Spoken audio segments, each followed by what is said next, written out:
나를 보내신 분은 참되신데 너희는 그분을 알지 못한다. 나는 그분을 안다. 내가 그분에게서 왔고 그분께서 나를 보내셨기 때문이다. 신앙인과 비신앙인, 예수님을 따르는 사람과 예수님을 따르지 않는 사람의 차이가 뭘까요? 열심한 사람과 열심 없는 사람의 차이는 또 뭘까요? 예수님께서 말씀하십니다. 너희는 그분을 알지 못한다. 그러나 나는 그분을 안다. 바로 이 차이입니다. 하느님은 빛이시고 사탄은 어둠입니다. 하느님은 사랑이시고 사탄은 증오입니다. 하느님은 겸손이시고 사탄은 교만입니다. 하느님을 따르는 사람은 이 세상이 귀향살이고 하늘나라가 우리 천국 본향이며 이 세상은 우리를 증오하는 마귀와의 전쟁터이고 영원한 세상은 그 전쟁의 결과가 드러나 상선벌악이 공정하게 집행되는 세상이라는 것을 압니다. 이 세상은 지나가는 곳이고 저 세상은 지나가지 않는 세상이라는 것을 깨닫습니다. 그래서 구원보다 더 중요한 것은 없다는 것을 압니다. 세속과 마귀와 육신과의 전투는 결코 만만하지 않습니다. 하지만 예수님을 따르는 사람들은 그 전투의 마지막을 알고 있습니다. 용기를 내어라. 내가 세상을 이겼다. 이게 이 전투의 마지막입니다. 하느님께서는 성모님을 시켜 사탄의 대가리를 밟아버리게 만드십니다. 그래서 지금 당장의 전투가 불리하고 힘들어도 결국은 빛이 어둠을 이기고 승리하리라는 것을 알고 희망을 잃지 않습니다. 절망으로 유혹하는 마귀에게 속지 마십시오. 오늘날 세상의 모습을 보면서 많이 이교화되어 있고 신앙이라고는 찾아볼 수 없는, 사랑도 없는 냉랭한 마음 속에서 서로 미움과 경쟁과 싸움 속에 있는 모습을 보면서 실망하지 마십시오. 그게 마귀에게 속아넘어가는 길입니다. 결국 우리가 이깁니다. 결국 예수님께서 승리하시고 뒤없는 성심이 승리할 겁니다. 그러니 절망적인 상황이 보일 때는 묵주를 손에 들고 시작하십시오. 그게 이기는 길입니다. 이사야 예언서 25장이 이 전투의 결말을 알려줍니다. 장례 미사 때 많이 듣게 되는 말씀입니다. 그분께서는 죽음을 영원히 없애버리시리라. 주 하느님께서는 모든 사람의 얼굴에서 눈물을 닦아내시고 당신 백성의 수치를 온 세상에서 치워주시리라.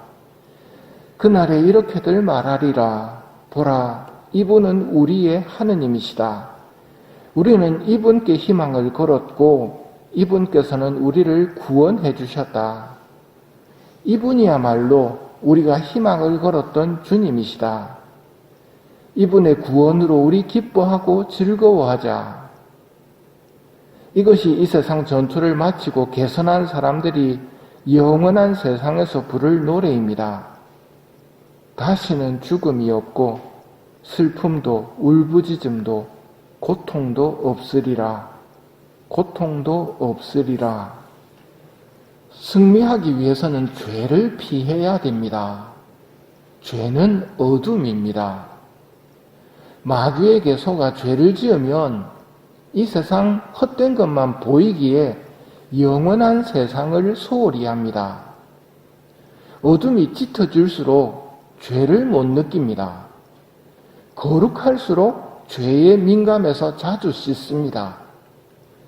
고해성사를 통해 치료받는 사람은 결국 건강하게 될 것입니다. 한 번 치료로 되는 것은 아니겠지만 결국은 건강하게 될 것입니다. 고해성사는 고해성사를 보는 그 자체보다도 성사를 준비하는 시간, 그 시간이 하느님을 만나는 시간이고 성찰하고 통회하며 하느님께 기도드리는 시간이기에 고해성사를 제대로만 준비한다면 성사를 많이 볼수록 기도 시간이 늘어난다고 보면 됩니다. 그러니 결국은 거룩해지는 것이지요. 고해성사는 주님 앞에 머물며 준비하는 시간이 중요합니다. 나를 보내신 분은 참되신데 너희는 그분을 알지 못한다. 나는 그분을 안다. 하느님에 대한 사랑이 없는 우리를 고쳐주시려 예수님을 보내셨습니다. 그런데 그 예수님과 예수님의 성심에서 나온 당신 교회도 없애버리려는 것이 눈먼 사탄의 목적입니다. 당장은 이놈이 이기는 것처럼 보일 때도 있습니다. 예수님의 사형 선고부터 시작되는 십자가의 길, 무덤의 묻히심까지는 사탄이 이기는 것처럼 보입니다. 그러나 이놈은 눈이 멀어서 거기까지밖에 못 봅니다.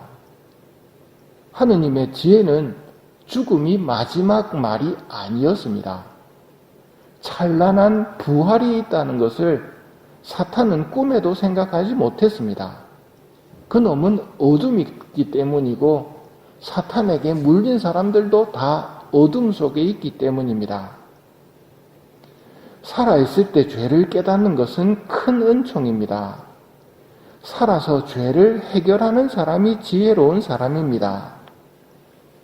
미련한 5 처녀도 신랑이 온다는 것을 알고 등잔을 준비하고 있습니다.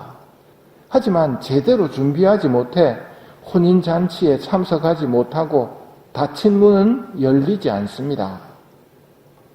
죄에 대해 실질적으로 설명해주는 책이 있습니다. 벼락을 맞았습니다. 라는 책입니다.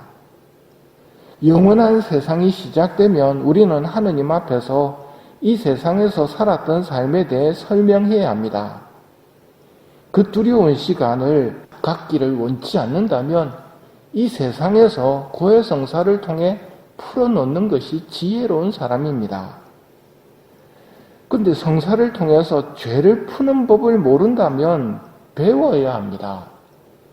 쉽게 조목조목 풀이해주는 책이 벼락을 맞았습니다. 라는 책입니다. 벼락을 맞고 죽어서 지옥에 떨어질 영혼을 예수님께서 다시 살려 돌려보내시면서 죽어서 하늘 날아갈 때 어떤 시험 문제를 받는지 알려주십니다. 십계명입니다. 근데 십계명을 자기 나름대로 풀이할 것이 아니고 예수님과 함께 풀이를 해서 천국과 지옥이 결정됩니다.